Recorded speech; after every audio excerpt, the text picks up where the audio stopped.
স্কুলে যেই ড্রয়িং প্রতিযোগিতা, আবৃত্তি প্রতিযোগিতা, গান বা যাই হতো না কেন আমি অ্যাটেন্ড করতাম এবং সবগুলোতে আমার প্রাইজ থাকতাম। বাবা মায়ের সাংস্কৃতিক কর্মকাণ্ডের সাথে জড়িত থাকার কারণে আমার বাসাটা ছোটবেলা থেকেই ছিল খুব সুরেলা। সারাদিন অন্যান্য যাই কাজ করতো না কেন আব্বু আম্মু কম্পিউটারে গান বাজানো, রবীন্দ্রসঙ্গীত, নজরুল সঙ্গীত, আধুনিক গান, লোকগান, মানে গান থাকতোই, বাসায় গান থাকতোই। তো আমি আম্মুকেও দেখতাম যে আম্মু হারমোনিয়াম বাজিয়ে রবীন্দ্রসঙ্গীত গাইতেন, স্বরলিপির বইগুলো দেখে দেখে তারপর শুনে রবীন্দ্রসঙ্গীত তুলতেন, গাইতেন। তো ওরকম শুনে শুনে আমার অনেক রবীন্দ্রসঙ্গীত তখন মুখস্থ ছিল ছোটবেলায়। তো মানে এরকম কারণে বাসায় মিউজিক্যাল পরিবেশটা ছিল সবসময়। তো আব্বু আম্মু যখন দেখলেন যে আমিও ওরকম মানে একটু মনে হচ্ছে যে আমিও গানের মধ্যে ইনভলভড, তখন আব্বু আম্মু আমাকেও প্ল্যানিং করলেন যে আমাকে গান শেখাবেন। 4 বছর বয়সে আমার মায়ের কাছে আমার হাতে খড়ি হয়। তো তখন আব্বু আমার জন্য মুন্সি রইসুদ্দিনের একটা মানে উচ্চাঙ্গ সঙ্গীত মানে আমাদের সারগাম শিক্ষার বই, যেটা একদম প্রাথমিক বই সবাই কিনে থাকেন, সেই বইটা নিয়ে আসলেন। আম্মু শেখাতেন সেখান থেকে। তারপর অফিসিয়ালি আমাকে আমি যেহেতু রংপুর ছিলাম, রংপুর শিশু একাডেমিতে নিয়ে যাওয়া হয়। সেখানে আমি আবৃত্তি, গান এগুলো শেখা শুরু করি। তো ছোটবেলা থেকেই যেটা মানে আম্মুর কাছে শুনি, আমার হয়তো অনেক কিছু মনে নেই, আম্মুর কাছ থেকে শুনে শুনে অনেক কিছু মনে করে নিয়েছি। তা আমি যেখানে ভর্তি হয়েছিলাম, আমি দ্য মিলেনিয়াম স্টার্স রংপুর ক্যান্টনমেন্টে ইংলিশ মিডিয়াম যেই ডিপার্টমেন্টটা ছিল সেখানে ভর্তি হয়েছিলাম। তো সেখানে আমার পড়াশোনায় তো রেজাল্ট ভালো ছিল আলহামদুলিল্লাহ। তার পাশাপাশি স্কুলে যেই ড্রয়িং প্রতিযোগিতা, আবৃত্তি প্রতিযোগিতা, গান বা যাই হতো না কেন আমি অ্যাটেন্ড করতাম এবং সবগুলোতে আমার প্রাইজ থাকতো, আমার কোনো কিছুতে প্রাইজ মিস যেত না। তো তখন থেকে আব্বু আম্মুর একটা আশা জাগতে থাকে আমাকে নিয়ে যে না, আমার এই দিকটাতে অনেক হয়তো সুপ্ত কিছু আছে আমার ভেতর। তো তারাও আমাকে নিয়ে চেষ্টা করতে থাকলেন যে আমাকে বেটার কিছু করার। এরকম হয় কিনা ঐশী, যে বাবা মা যখন দেখে যে আমার ছেলেমেয়ের মধ্যে এরকম একটা ব্যাপার আছে, আমার নিজেরও তো একটা মেয়ে আছে, ও এখন ওই স্টেজে না, তারপরেও বলি মানে এই জিনিসটা ফিল করতে পারি, লাইক ও যখন কিছু একটা পারে তখন মনে হয় যে হ্যাঁ এটা আর 10 জনকে দেখাতে পারলে বোধহয় একটু ভালো লাগতো। তো তোমার বাসায় কখন এরকম হতো কিনা যে বাসা থেকে বাইরে থেকে কোনো মেহমান এসছে, ঐশী খুব ভালো গান পারে, ঐশী একটা গান গেয়ে শোনাও বা এরকম ইন্সপায়ার করে? এরকম অনেক হতো ছোটবেলা থেকে এখন পর্যন্ত। আচ্ছা, এটা সবসময় হয়। এবং আমি যেটা এটা ছোটবেলার কথা না, এটা এখনকার কথা, কিন্তু এটা এখন না বললেই নয় যে আমার কাছে মনে হয় আমার সবচেয়ে বড় শ্রোতা হচ্ছেন আমার বাবা মা।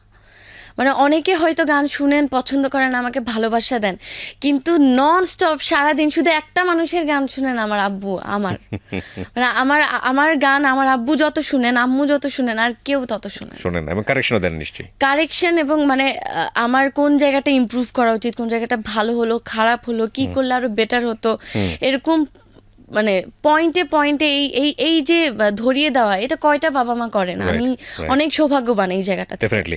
সো যেটা হচ্ছিল যে তুমি ছোটবেলাতেই গান ভালো করছিলে, সম্ভাবনা দেখতে পাচ্ছিল, তোমার আব্বু আম্মু বিভিন্ন জায়গায় ট্রাই করছিল। জি, তারপর তো এভাবেই শেখা শুরু করলাম, রংপুর শিশু একাডেমিতে শিখতাম। তো রংপুরে আসলে গানের জায়গাটা ওভাবে সিগনিফিকেন্ট হয়নি।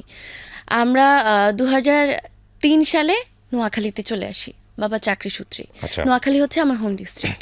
ওকে। তো সেখানে যাওয়ার পরে যেহেতু আমার বাবা মাও সাংস্কৃতিক কর্মকাণ্ডের সাথে জড়িত ছিলেন, তো বাবার ওখানকার সাংস্কৃতিক ব্যক্তিদের সাথে একটা ভালো সম্পর্ক ছিল।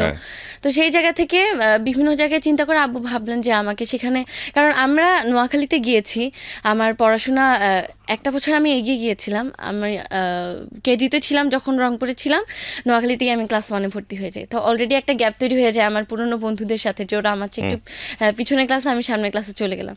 তো যাই হোক, ওটা কখনো কোনো মানে আমাকে দুর্বল করেনি, ওটা কখনো ফিল হয়নি। তো যে জায়গাটা মিস হওয়ার না, যে নোয়াখালীতে গিয়েই এবার শুরু আবার যে গানে ভর্তি করতে হবে। তো তখন আমি মৌমাছি কচিকাচার মেলায়, আমার শিক্ষক ছিলেন মোহাম্মদ শরীফ আঙ্কেলের কাছে আমি কচিকাচার মেলায় ভর্তি হই এবং সেখানে আমার গানের নতুন যাত্রা শুরু হয়। এবং এখন আমার কাছে মনে হয় ওটাই আসলে আমার অন্যরকম একটা টার্নিং পয়েন্ট ছিল, ওভাবে গান শেখা শুরু করাটা। আমি যখন কচিকাচার মেলায় গান শেখা শুরু করি, সেখানে আমি ড্রয়িংও শিখতাম এবং নোয়াখালীতে আমি আবৃত্তিও শিখতাম। তো আমি আবৃত্তিও ভালো করতাম ছোটবেলায়, ড্রয়িংও মোটামুটি করতাম, কিন্তু ড্রয়িংয়ে হয়তো অত ভালো করিনি তখন। গান শেখা শুরু করলাম, তো গান করতে থাকলাম আস্তে আস্তে যখন আমি গাচ্ছি, তখন কেউ গান শুনলে খুব প্রশংসা করতো যে আমি খুব ভালো গান করছি, আমার সম্ভাবনা আছে, বা এই মেয়েটা তো খুব সুন্দর গান করছে, দেখি গান শোনাও। তখন পর্যন্ত তোমার স্পেশালিটি গ্রো করেনি? না, তখন আমি শিখছি, Okay. শুরু করেছি। মানে যা পাচ্ছ সামনে গাচ্ছ? হ্যাঁ, okay. শিখছি, গাচ্ছি, সবার সাথে দলীয় কাজগুলো করছি। তো এভাবে শিখতে শিখতে 2004 সালে আমাকে স্টেজে প্রথম গান গাওয়া আমার স্টেজে, সেটা ছিল ডুয়েট গান। ওকে। একটা ছড়া গান গেয়েছিলাম আর একটা ছেলের সাথে, আমার বয়সে একটা ছেলের সাথে। পড়ার টেবিলে আমি পড়তে এলে দাদুর কথা শুধু মনে পড়ে, এই গানটা গিয়েছিলাম, আমার মনে আছে। আমাদের কাছে সেগুলো ভিডিও ক্লিপস আছে, আচ্ছা। তো প্রায় দেখা হয়, দেখলে খুব মজা লাগে যে আমি কেমন করে করে গাইছি নড়ে নড়ে, একটা ছোট্ট বাচ্চা, এখনো ছোট। তো তখন আমি স্টেজে গাইলাম এত তাড়াতাড়ি, আসলে এত ছোট বয়সে তখন আর কি আমাদের সেই পরিবেশটা থেকে এত তাড়াতাড়ি কেউ এভাবে গান গাইতে পারতো না, সলো বা ডুয়েট বা যেটাই হোক, এভাবে চান্স পাইতো না। তো আমি তখন আস্তে আস্তে ওরকম জায়গাগুলো পেতে শুরু করলাম, যে সবাই আলাদা করে দেখা শুরু করলো যে ও ভালো কাজ করছে, ও ভালো গান গাইছে, হ্যাঁ সবার থেকে ও একটু আলাদা হচ্ছে, ওটা ভালো লাগছে। তো সেই জায়গা থেকে আমার যিনি শিক্ষক ছিলেন তিনিও আমাকে একটু আলাদা স্নেহের দৃষ্টিতে দেখা শুরু করলেন। তো এই ব্যাপারগুলোতে আমার বাবা মাও অনেক ইন্সপায়ার হচ্ছিলেন, দেখছিলেন যে হ্যাঁ মেয়ে ভালো করছে। তো এরকম করতে করতে একটা পর্যায়ে আমি আরেকটা কথা একটু অ্যাড করে নিই এখানে, সেটা হচ্ছে আমি যখন যেখানে গান শিখতাম, তো আমাদের এই পরিবেশটা ছিল, আমি যে স্কুলে পড়তাম ওখানকার আমরা যেই ফ্রেন্ড ছিলাম, সার্কেল ছিলাম, ওই সবাই আবার এখানে দেখা হয়ে যেত। এখানে ড্রয়িং শিখতাম আমরা ওরাই, গানও শিখতাম আমরা ওরাই। তো সেই জায়গায় যখন আমি আস্তে আস্তে ভালো করা শুরু করলাম, সেখানে আমি হঠাৎ করে একটু আলাদা হয়ে যাওয়া শুরু হলো।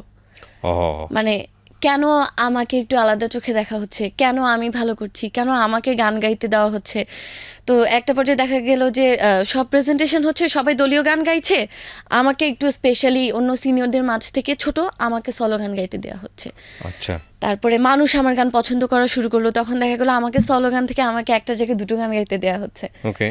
তো তখন আস্তে আস্তে প্রশ্ন শুরু হতে থাকলো, কেন ঐশীকে এরকম আলাদা স্নেহ দেওয়া হচ্ছে, কেন ঐশী কেন আলাদা প্রায়োরিটি পাচ্ছে, ঐশী কেন ভালো করছে, মানুষ যখন আমার গান পছন্দ করছে ঐশীর গান কেন মানুষ পছন্দ করছে।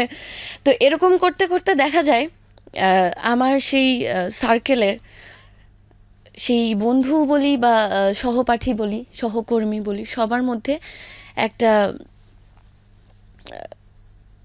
হিংসার কারণে হিংসা বা জেলাসি যেটাই বলি না কেন গ্রো করলো। একটা কথা বলে মনীষীরা বলেন যে ক্লাসের ফার্স্ট বয়ের কোনো বন্ধু থাকে না। জানি না, মানে আমাদের বাঙালি কালচারদের মধ্যে এই জিনিসটা আছে, কেউ যদি একটু সামনের দিকে চলে যায় আমরা কেন জানি অটো এই জেলাসিটা ফিল করি, এটা সবার মধ্যেই চলে আসে এবং চেষ্টা করি পেছন থেকে কিভাবে রাখতে। হ্যাঁ, এটা খুব মানে খুব রুডলি, যেটা মানে একদম মানে মনে হয় যে ঠিক আছে আমি তো এখানে একা পড়ে আছি, তুমি যাবা কেন, আমার একজন কোম্পানি দরকার, আমার সঙ্গেই থাকো, পিছেই থাকো।